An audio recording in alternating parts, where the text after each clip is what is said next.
So, here with the news that there is going to be a general election in good old Blighty on June the 8th, of all times, a snap election.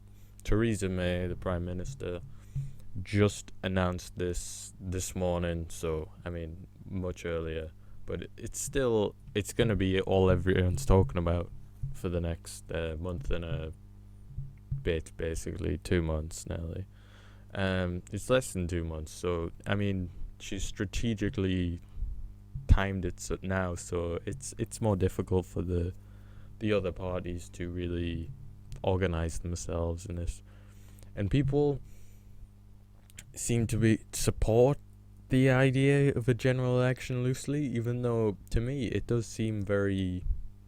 It seems I can understand why it's exciting as well. I'm looking forward to it, unless I mean unless something terrible happens. I don't know, the Lib Dems get a lot of power, or it turns into some anti-Brexit coup that they then turn around and promise not to deliver Brexit, the true Brexit, So from that point of view, it is difficult. It's also difficult to know what to do in it. Obviously, you know who not to vote for, but yeah, you've got to be strategic on these things as well. You've got to look for what'll hurt Labour, what'll hurt the Lib Dems or whatever. I think the Lib Dems are pretty irrelevant, like very irrelevant, even though they seem very exciting. Tim Farron is very excited for this. Not that he matters in any way. He's an absolute joke as far as I'm concerned, as is his party.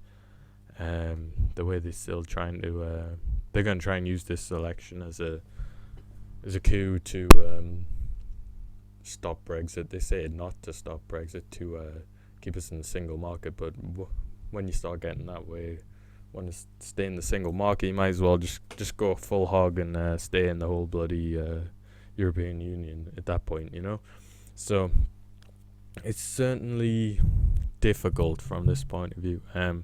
We might see Nigel Farage come back, run for a seat, possibly in South Thanet, where he ran in the 2015 general election. But that's what I mean. It was only 2 years ago we had the last general election. It's so it seems very soon. It not 100% necessary. Theresa May didn't need to call this election, but obviously she wants a greater majority so she can, get things done much quicker. Help with the Brexit. Will smooth things out if she's seen to have a much stronger case for what she wants to do. Whether what she wants to do is what the true Brexiteers really wanted, like the likes of Farage and the UKIP members and all sorts. And I think gonna have to go UKIP on this one. But it depends how how they all word everything and stretch it out, and who I think's got the best chance. Obviously, coming from Northeast, it's always gonna be. It's Labour always gonna really win pretty much in any seat you put them in that area, and the same with a lot of the areas that are traditionally Labour. Even though Jeremy Corbyn is pretty awful, and he doesn't really work for the working class. I mean, he's not really there for them. He's one of these champagne socialists who just wants. And as I've said, so I mean, it's very close that you're going to be getting this election, so it doesn't give an awful lot of time. And I mean, I'm glad that it's going to be soon and it's going to be over quickly, so it won't, hopefully won't, well, I say it won't affect Brexit. Of course it's going to be affect Brexit, and it looks like the Tories are going to increase the majority. It just depends how much by. And I mean, everyone keeps going on about Scotland, and it's like Scotland is irrelevant to me as well. SNP is irrelevant. They think that how it works is that they they have a say based on people that just in Scotland wanting one thing. That means the whole country has to consider them when that's not how it works. And so hopefully it hurts them. Hopefully they lose some seats, because the SNP are awful, like god awful. And hopefully it hurts them. Hopefully UKIP gets some seats. We'll have to see. The thing is, it's so difficult to tell how people are gonna vote. Really, well, I mean, it's pretty easy in some of these places, but you never know. You might get shocks in some of these places where they'll turn their back on Labour. But even though Labour technically turned their back on them, more like, I mean, but Labour, that's a whole other thing. Labour's been like turned their back on them a long time, even before Jeremy Corbyn. So it's irrelevant to even say that. I mean, I think the this makes sense definitely for the Conservatives to call a general election right now, as they're, I mean, they're pretty popular at the moment. I mean, yeah, I know some people are like, oh well, blah blah blah blah. We live in a bubble. We want equality, and you've had all the SNP people like, oh, they're gonna take the UK and then make further to the right, and it's gonna be terrible for Scotland and for the rest of the UK. It's like they don't even care about the UK. They want to leave the UK. So what are they even saying? They're saying it's some kind of right-wing coup of the Conservatives, and Brexit is all gonna be pushing everything further to the right. And it's like the Tories are barely even right-wing at the moment, especially with the core of freaking Theresa May. She like is the least right-wing person in there, pretty much. You've got Boris in there who's very left-wing as well.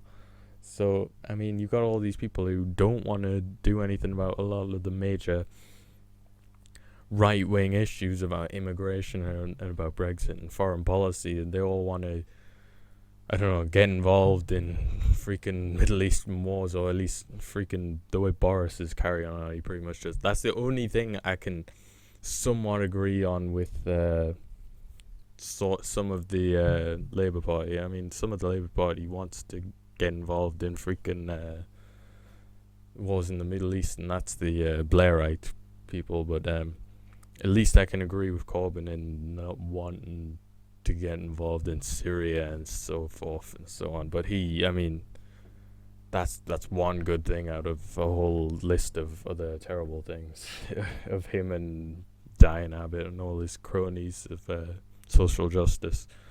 And yeah, so I mean, you obviously don't want any of that, but that also makes it nigh on impossible for me to want to vote for the Tories, as, I mean, you got clowns like Boris Johnson, who I actually liked during the Brexit, and that was one thing he was somewhat right-wing on, and I don't think he actually wanted to stop any immigration in the process.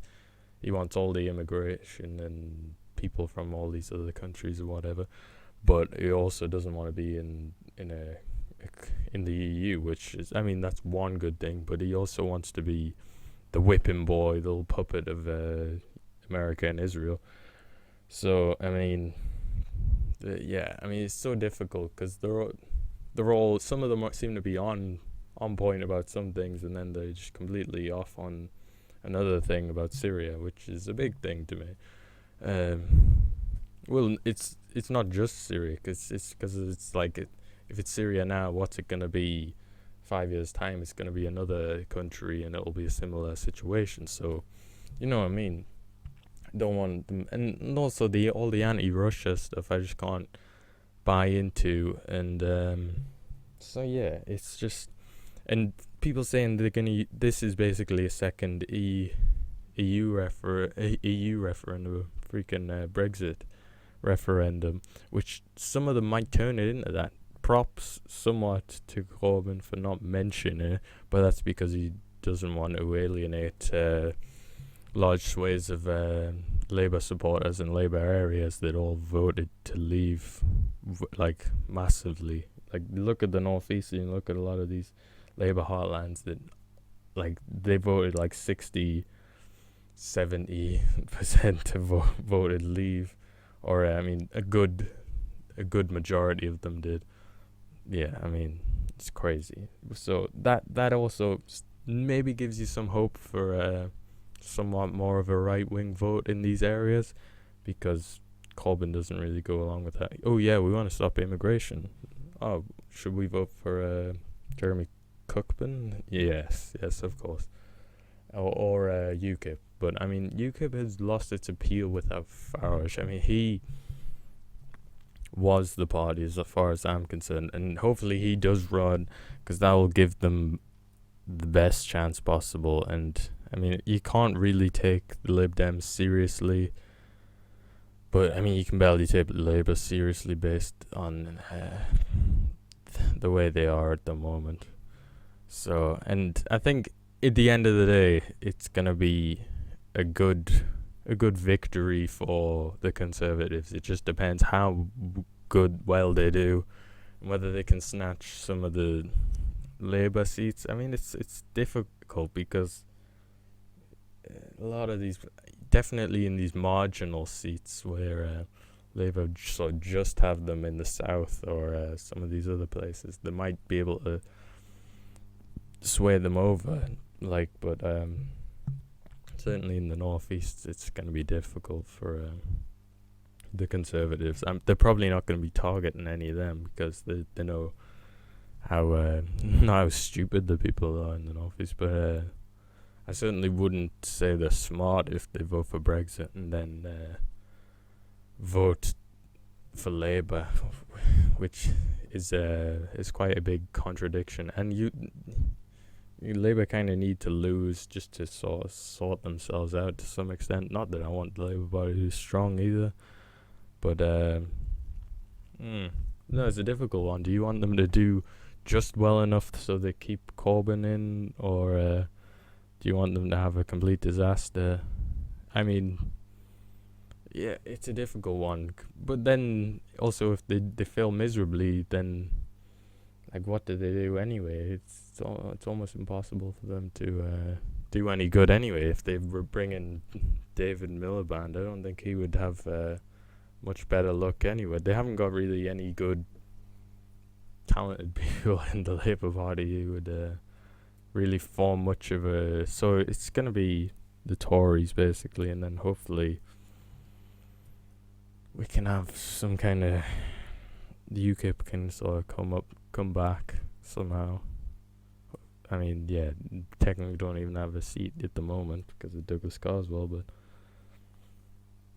yeah, I mean, I think it'll be interesting, the election, and hopefully it doesn't turn into another another Brexit referendum. I mean, I think most of the parties understand that you've got to respect that, but they might also take it in another way and bargain off certain other things. Like they've said, the fisheries might be going. That's why you need UKIP to really make sure Brexit is going to be proper, and make sure that immigration is going to be lowered significantly. And they can't make these promises of lowering immigration and then say, oh, well, we've had more than 100,000. Actually, immigration is going up. It's going up net. Not only net, but it's going up. Like, you've got... it was something like 900,000 or something last year or something. And yeah, the net was 330 or something. But that's too much. I'm sorry. Regardless of where it comes from, it's too much. You need to stop the EU immigration. You need to stop I would say it's even more important to stop it from outside of the EU, or outside of Europe, at least.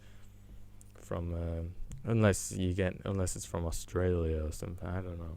I doubt a lot of it is. It's from freaking India, Pakistan, a lot of these countries. They say, "Ooh, it's all doctors." And it's like, why haven't we got our own doctors? It's ridiculous. So June the 8th, be there, be square. I mean, or don't vote if you're... or don't vote. I would always say vote. I'm not some freaking communist anarchist or whatever. I'm not Russell Brand. I don't. Fuck. It's obvious who he would vote for. Cookman. Cuxel Brand. They all clam together, and but it's also hard to like the Tories at the minute, as well. So, I mean, but it's the lesser of two evils, as well. So you may have to vote for the Conservatives, but at the end of the day, I think they're gonna win easily. So at the end of the day, they've set it up. They've called it at a time that's only going to benefit them, and then people have been like, well, they're not doing it for the good of the country, they're doing it to benefit themselves. And it's like, they have every right to do that. If it was on the other hand, the Labour were in power and they had some useless person running the Tories or whoever, they would do the exact same thing and increase the majority, which is completely the right thing, and I understand that. But it's also worrying for the implications on mainly Brexit. But hopefully they get it out of the way and we can start actually getting on with Brexit and bringing down the numbers of people coming to our country, especially people like me. Stop these I'm joking. But yeah, so that's pretty much it. What do you think? Do you think it's good that there's going to be an election? I think it's quite exciting, personally. I think last year when we had the Brexit referendum, it was quite exciting. I think you had all the TV. It was also very frustrating. I don't think it's going to be as bad as then. It's not going to be as divisive, definitely. Although they'll say, oh, racism was increased by this referendum. It's like, do referendums and elections cause racism or something? And do people just start getting more politically aware and then start going on about things like the Jews? I don't know. I honestly don't know. But yeah, who will you be voting on? Are you not sure? I'm fairly certain of what I'm gonna vote for and who I will not. Of course, you know who you're not gonna vote for. Yeah, hopefully there'll be some kind of new party. I'll just make a new party, run for them. It'll all be good. I'll run for a MEP for the next 2 years whenever. Have a cushy job in Brussels or whatever. Get paid more than Prime Minister. It'll all be good. It'll be cush.